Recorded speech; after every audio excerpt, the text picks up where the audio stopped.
If anyone has one you want me to answer, shout out. I was going to go to 30.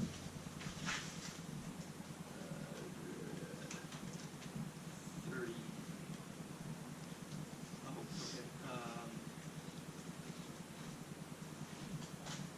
okay. Okay, question 28. There was some comments or questions on. So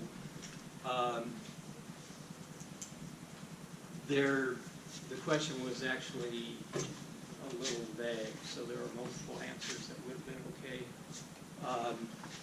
A Unix shell is a program that runs as a process, reading input from standard in and blanking the input stream to determine what to do. Restated in a long restatement. A Unix shell is a program that runs as a process, reading input from standard in, blanking the input stream into keywords, special characters that can result in the actual input stream to be expanded by a number of different expansion methods used by Bash. The details of we're not going to get into in this class. Final stream typically consists of any number of commands, arguments, possibly piped into further commands and arguments. And there's pointers to this page, which, again, you're not going to be tested on the details of any of this, but this just might help your confidence level in terms of understanding Bash. So this basically gives some definitions, talks about this crazy thing called standard I/O and shell redirect. When we talk about pipes, which should be after exam, we'll learn a little bit more about that. And we'll actually see programs that work with that.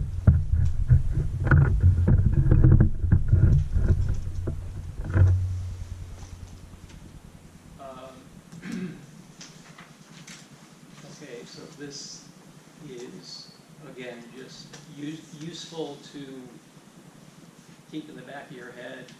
You're not going to see a question on the exam that says, what is a list?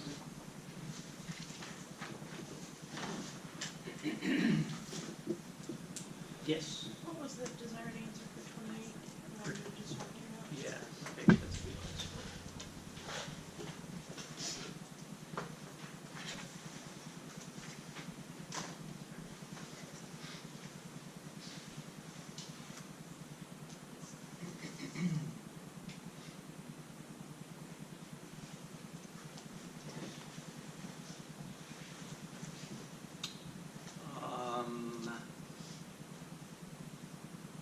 Runs as a process reading input. Does anybody know? What would someone guess? Tokenizing? Tokenizing or parsing, right? So basically Bash is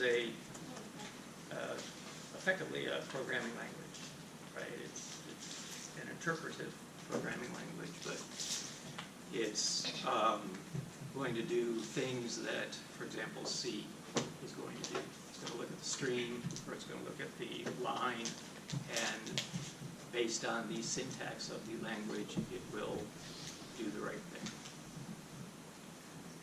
All right.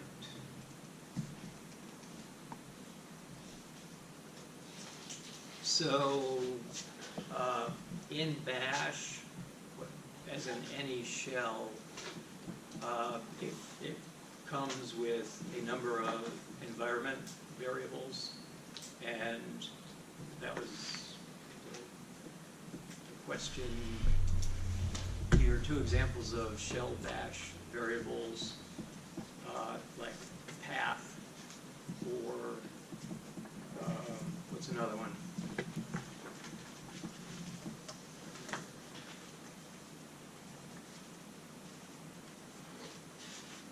somebody tell me a environment variable.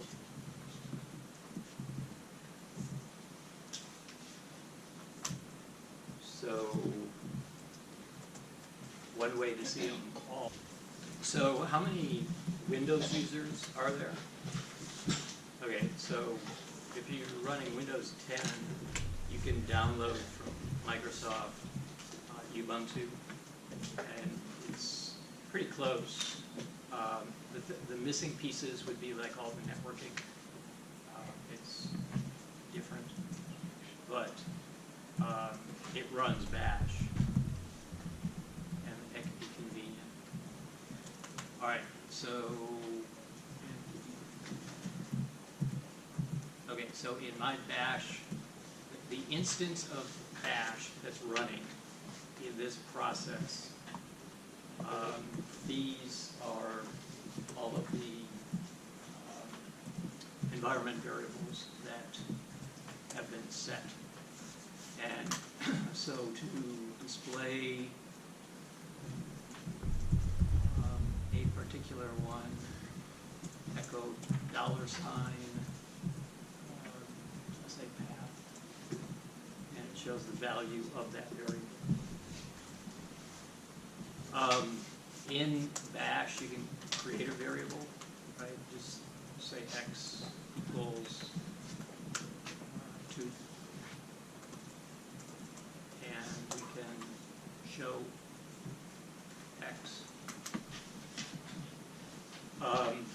The tricky thing about Bash is it's, for the most part, everything is a string. Okay, so doing math can be a little messy.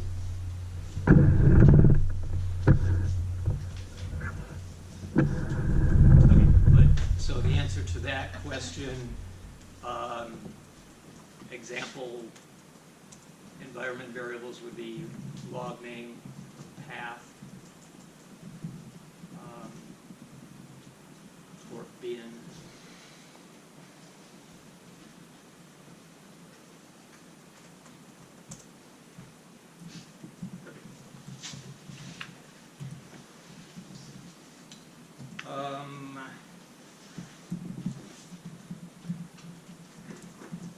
All right, how about 1.34?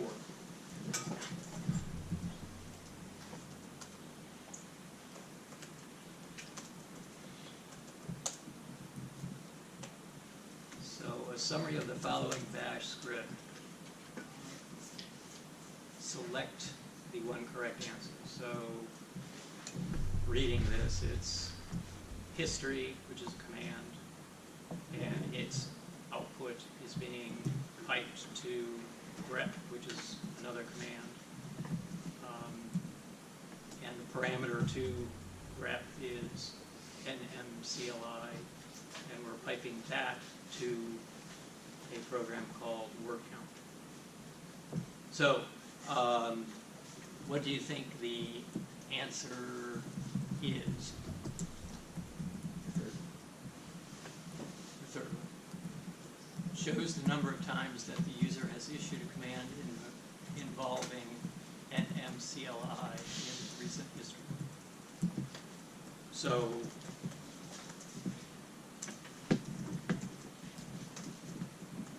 okay, everybody know the history command? Okay, so if you do history,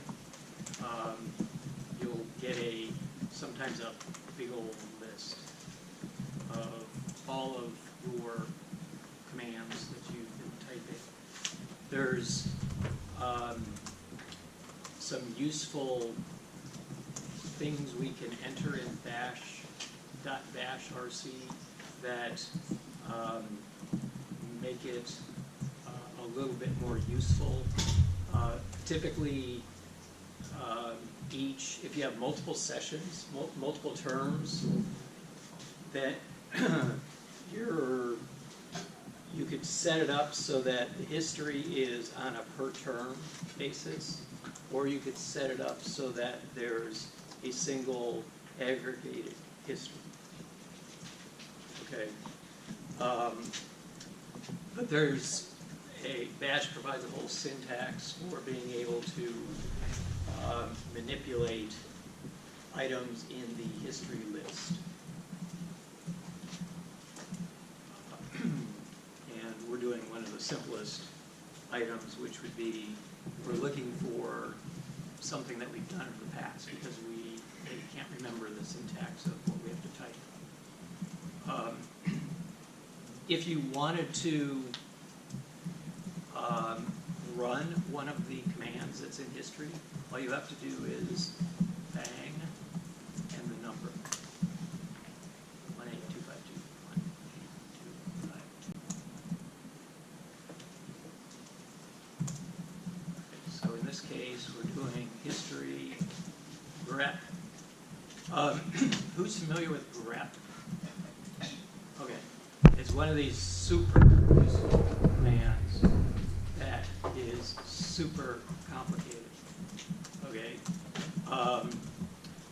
we'll probably pay some more attention to grep just because it's once you get to know the basics, it's going to be a go-to command for you.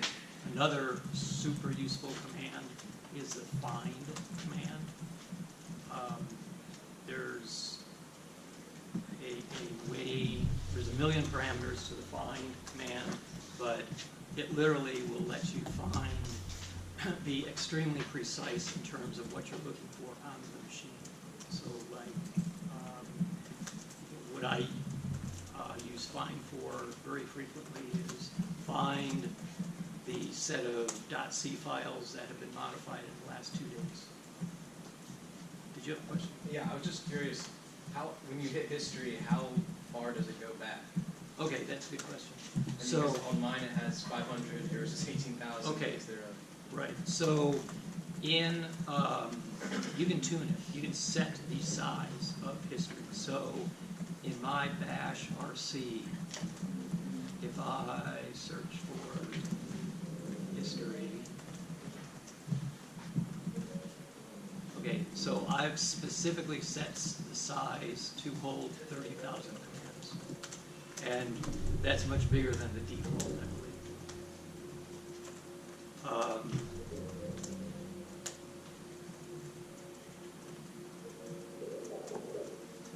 If you what? Next door. If you want to look at history from the very first entry, just pipe it to more. And so more is basically just, it'll allow you to page through the standard in or the standard out coming from the whatever command it's creating. So in your bash RC, it's just the his size? Yeah. Yeah.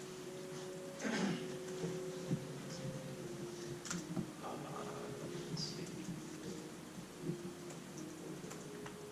There's another command called less, and a lot of people like less more so than more, because less has more capabilities. I didn't make this stuff up.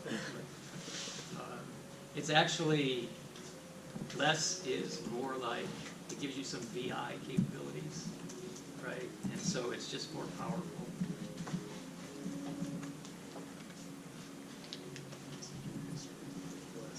More, which it just is the same output as history less. Oh, there we go, yeah. All right, so we are trying to use grep and NMCLI.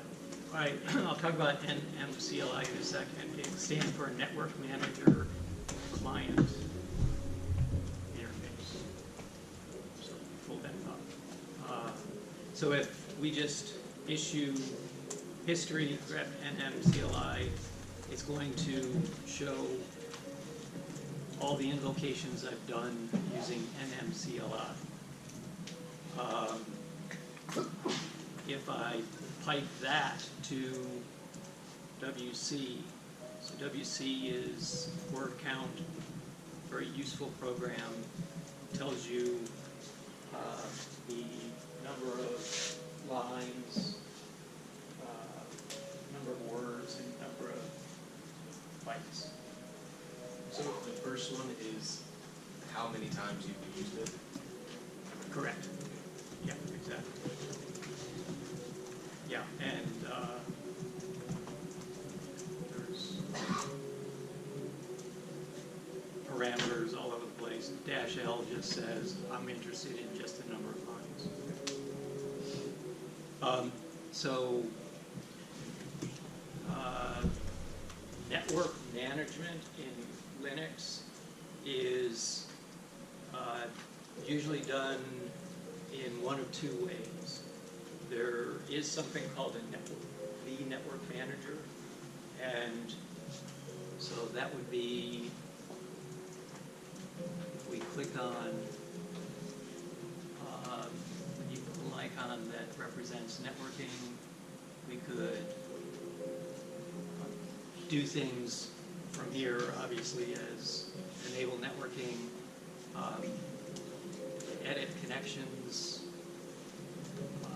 is the way to edit a particular connection if necessary. And the network manager also does things like if it has startup scripts, so it'll sort of automate starting networking, the subsystem for you.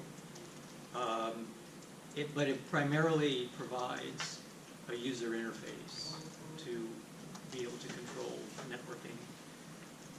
The same level of control is available from a terminal using NMCLI. So domain NMCLI, command line tool for controlling the network manager.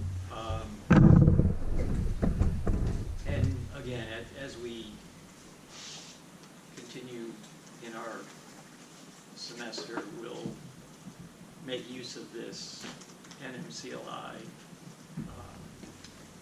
more frequently. NMCLI C status.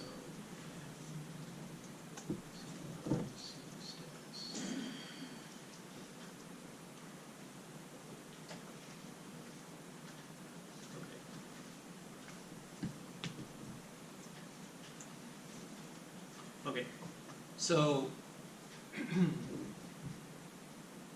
NMCLI C status, maybe I forgot the dash, but basically it's coming back to us and saying that command. Okay, and I tried, it's more than a screen full, so we're not seeing the top of the information. I pipe it to more, and again, we're not seeing all the information. Okay, so in Unix, all processes, when there's when they start, they're assigned 3 descriptors by default: 0, 1, and 2. Standard out, standard in, and standard error. So in your C code, if you have a line that does a printf, that's going to go to standard out. If you have a line that goes fprint,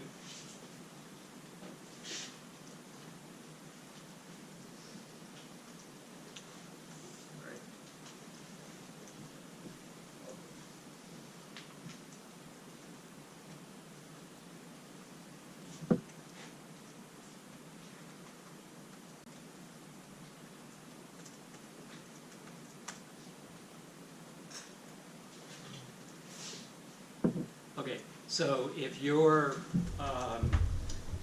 program is doing fprints, okay, so file printfs, you need to pass it a descriptor for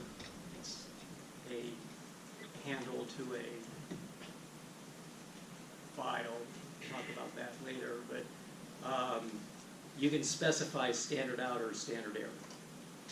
And in the case of NMI, it's issuing all this information, specifying standard error. Okay, which is why we're not picking it up when we pipe to more, because that is saying pipe standard out into this program. What we want is to pipe standard error into this program.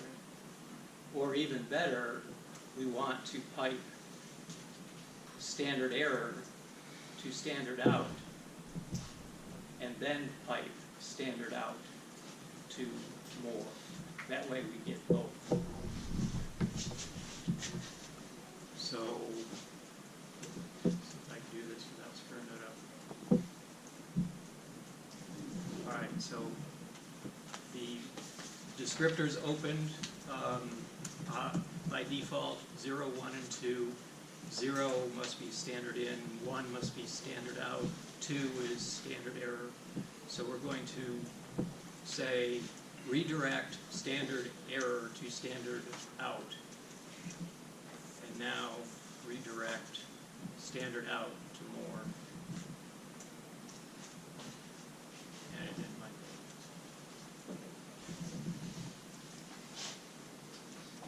that. Error.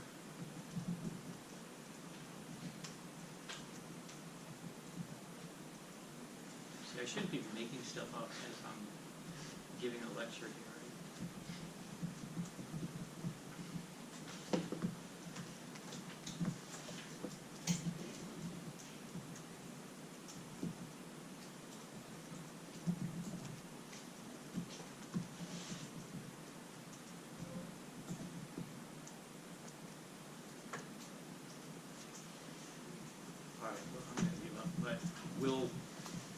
We will come back and talk about standard out, standard error, and redirection. Okay, so that, let's see if we answered that question. After 15 minutes, we already had the answer. So,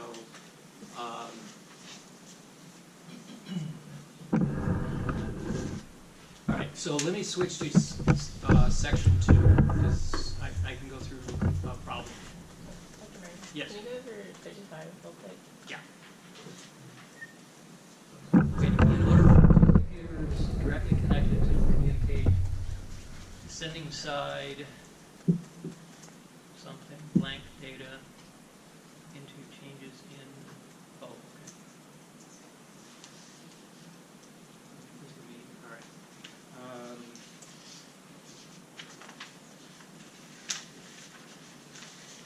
So this is when talking about how computers communicate over a physical medium. So digital data, it's going to transform or encode the data into changes in what?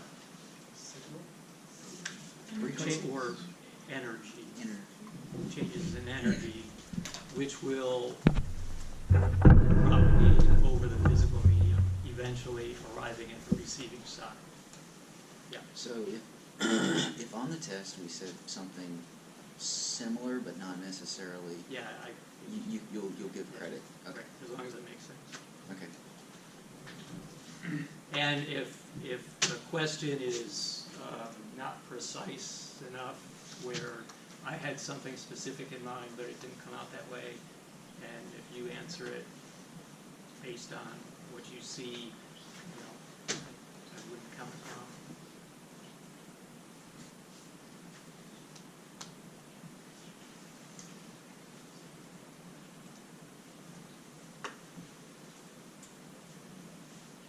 All right, so section 2.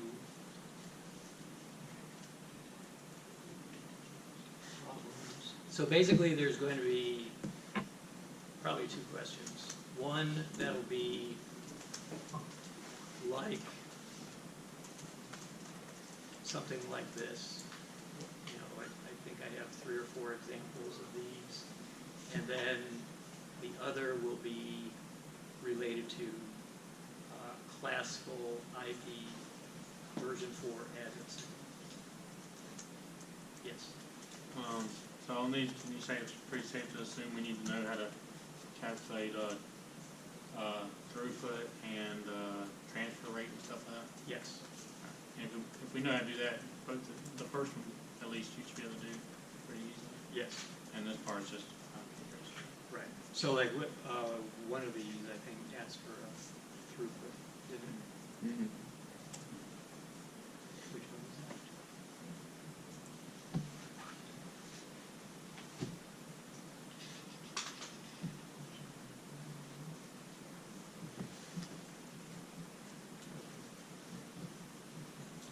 Yeah, so let's do question 2.3.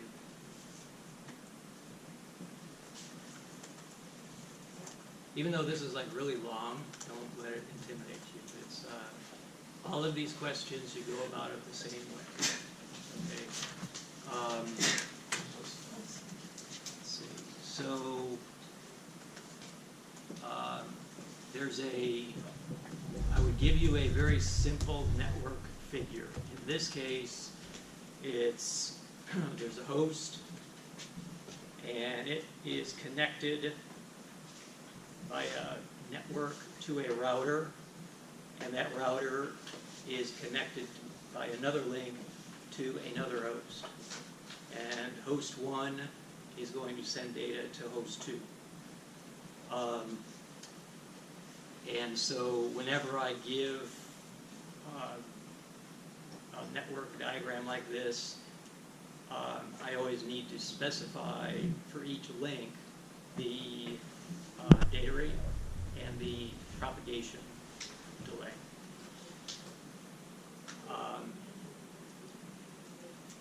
Okay, and then I would have to say something about what host 1 is doing.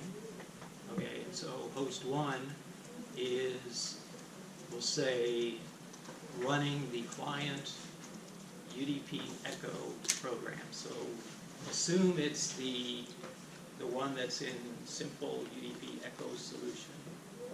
Okay, that code. And the message size is 1,000 bytes. Okay, what's a little bit different here is the iteration delay is 0 seconds.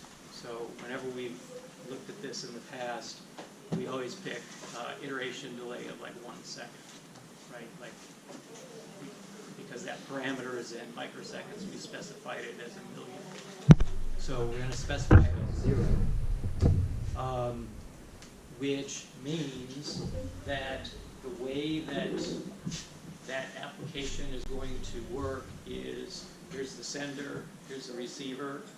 The sender is going to send, the receiver is going to receive it, send back, basically echo back the message, and the sender is not going to sleep or delay, okay, because the iteration delay is 0.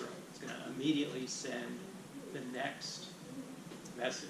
So the sequence number would increment, and it would have a new timestamp, right, because that's what that code does, is in the message, each message will have a new sequence number and sending timestamp.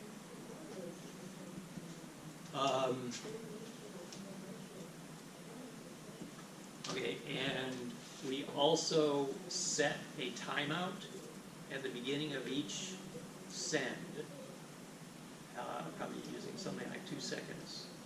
And so if the packet, either the one sent or the reply is dropped, then the sender, so that would be host 1, is basically just going to sit there blocked on the receive from call for 2 seconds or up to 2 seconds. Then it'll unblock and it'll see that there's an error, and it'll have to check that magic global variable error no and see if the value is EINTR, which means that the system call unblocked because of a timeout.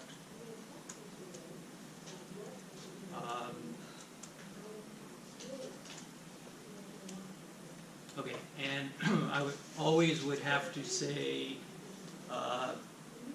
what is the overhead you're dealing with, right? So we talk about 1,000 bytes of application data, but that's going to be placed into a UDP message.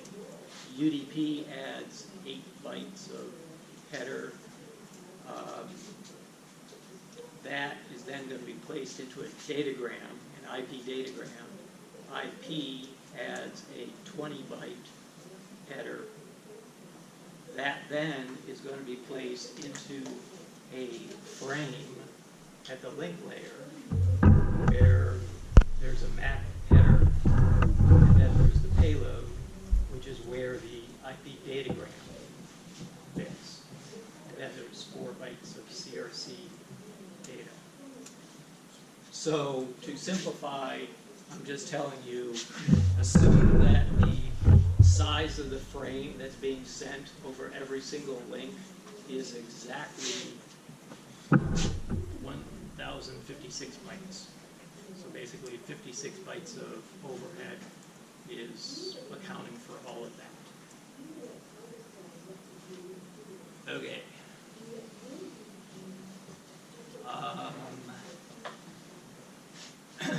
This hint is more something to come. We'll be talking about IP fragmentation, and we don't have to worry about that for exam 1. Something else that's sort of a segue into stuff that we'll be talking about for exam 2. So the behavior of our UDP echo program is known as a stop and wait. Okay, and so there's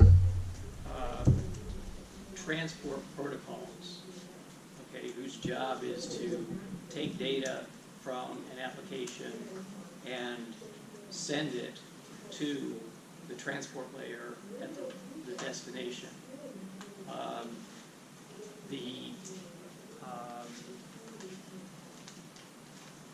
The transport protocol can be implemented in multiple ways. First, it could provide data recovery. So in other words, it might retransmit data if it sees that an error occurred. In the code that was posted for the UDP Echo solution, I think I ended up taking out the retransmission code. So retransmissions do not happen. A transport protocol might choose to allow multiple transmissions at any given time. So the stop and wait says send, but then you cannot send anymore until you get the ACK back. So in other words, the window size is 1. We'll see that, especially as we get into talking about TCP, a sliding window algorithm is used. So the window might be large, like 1,000 packets. Okay, so the sender is going to send a window number of packets before it stops. And then as ACKs come back, that triggers new transmissions. Okay, so back to the problem. This is a stop and wait, sends, has to wait before it does anything else. Consider one iteration. What is the round trip time? Okay, so.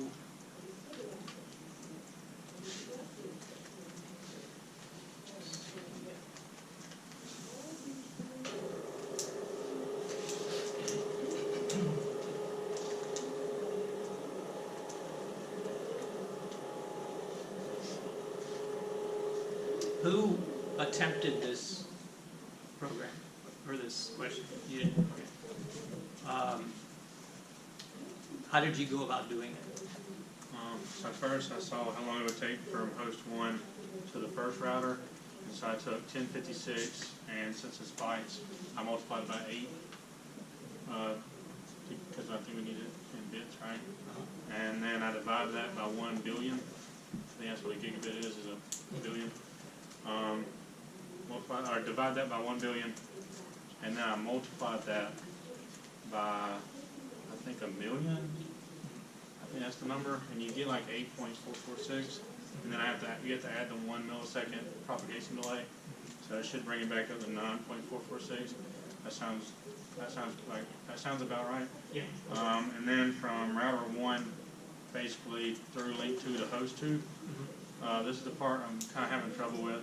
So, but same general concept: 1056 times 8 divided by 10 million. And then what do you multiply that by?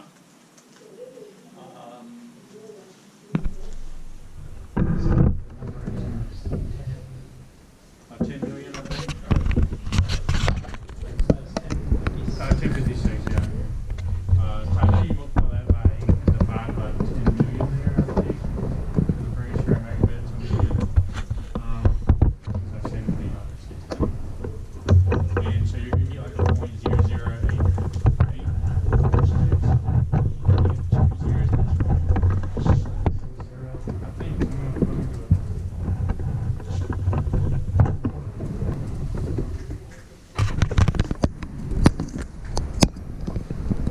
Yeah, 3 zeros. So 0, 0, 0, 8.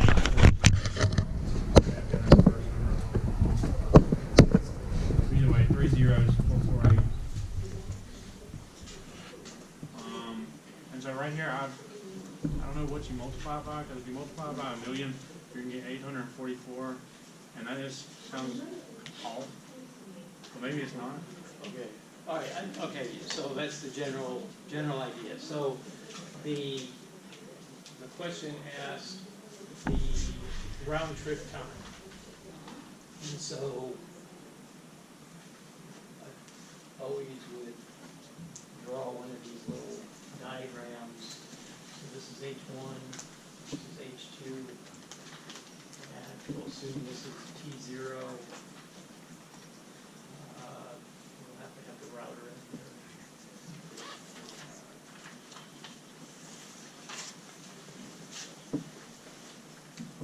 This was 1 millisecond prop delay. Yeah. This was 10 milliseconds. Okay.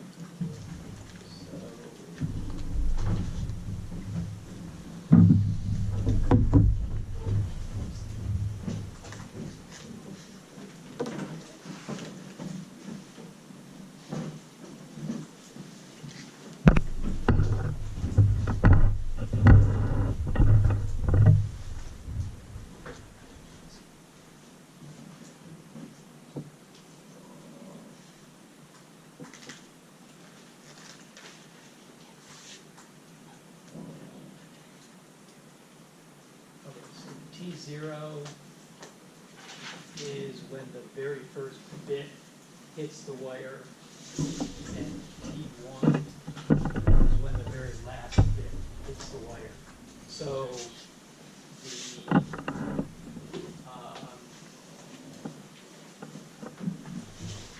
we'll call it TX time link 1 is going to be, in our figure, it's T1 minus T0. And we can actually get a numeric value to that by doing the math that you did. So it's 15,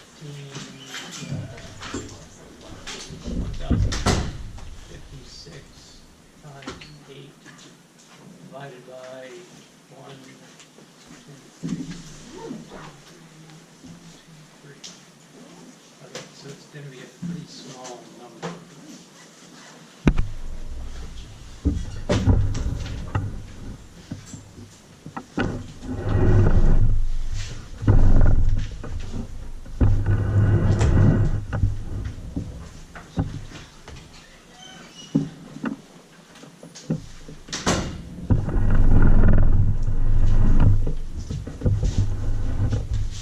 And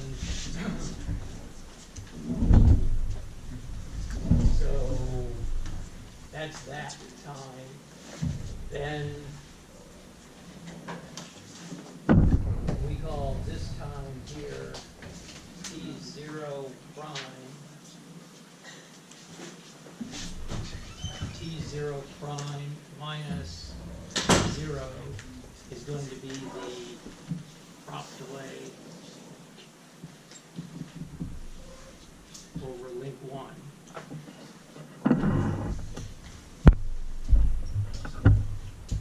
And I'm just going to label these A, B. Okay. And the router, once it receives that frame, is going to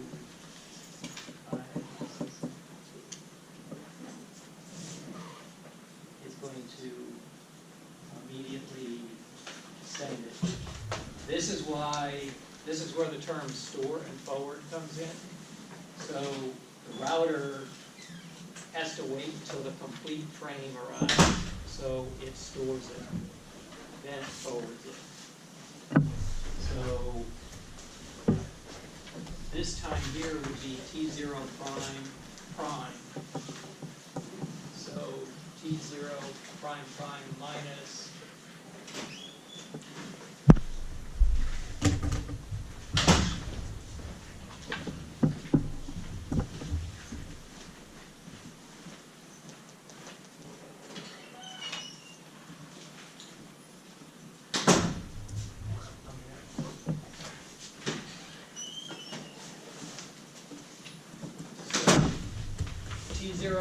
T0 prime, the frame is forwarded, first bit, we'll call this T0 prime prime. T0 prime prime prime is when that first bit arrives. T0 prime prime prime minus T0 prime prime is going to be what? Propagation delay between the router and host 2, link 2 over link 2. So that's the one. So we'll call this C. And then we computed here the TX time over link 2, and we'll call that D.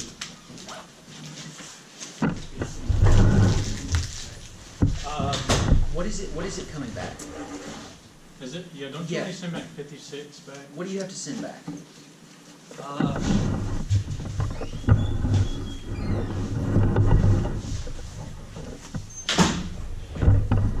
So the behavior is exactly like creating the echo program. So it's double? So it's kind of like, So it's sending back 1056. Oh, yeah. Does it normally do that in like real internet? You send back the same thing you got? In UDP ping and ping, that's exactly what it does. But if this was like just a normal like connection, you wouldn't send that. This is Correct. If we're talking transport protocols, Yeah. the thing coming back would be a little tiny app. Yes. Yeah, okay, I get So it. they're all Acknowledgement. added together. That's what I was This is getting how confused. TX is the tree. So the round trip time is basically going to be the sum of all this. It's going to be the sum of A plus B plus C plus D, and since the path properties going the other way are identical, multiply by 2. I think what I'll do is I'll modify the. It's mirrored exactly, because it's just the echo program, it's just repeating what we got. To this.